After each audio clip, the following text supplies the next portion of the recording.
tout pour développer des pecs en espérant qu'ils ressemblent à ceux du grand Arnold. Mais en réalité, ça ressemble plutôt à ça. Et ben, je vais tenter aujourd'hui de t'expliquer pourquoi, comment savoir si tu as un beau potentiel sur tes pecs et comment optimiser un maximum en fonction de ta morpho.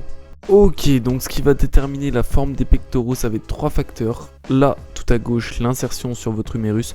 Donc forcément, plus elle est basse, plus votre pec va avoir un rendu carré. Au-dessus, vous avez la clavicule, elle peut être droite, elle peut être inclinée.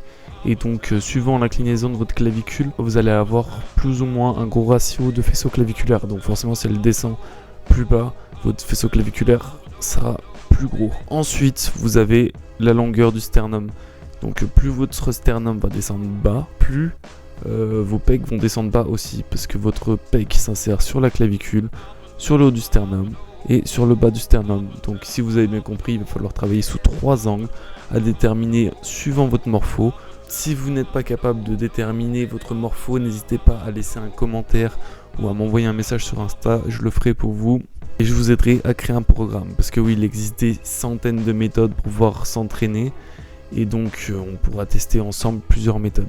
Dernière précision pour la taille des pecs, donc évidemment plus vous avez les clavicules longues et plus vous allez avoir de pecs parce que vous serez plus large et qui s'attache sur la clavicule. Et plus vous allez avoir une gouttière sternale petite et plus vos pecs vont donner un aspect carré, comme par exemple on peut le voir sur Arnold. Ok, donc ça c'était pour le rendu esthétique. Maintenant il faut prendre encore 2 choses en compte. La longueur des avant-bras et l'épaisseur de la cage thoracique. Et pour déterminer ça, encore une fois, je te laisse m'envoyer un message sur Insta et on verra ça ensemble.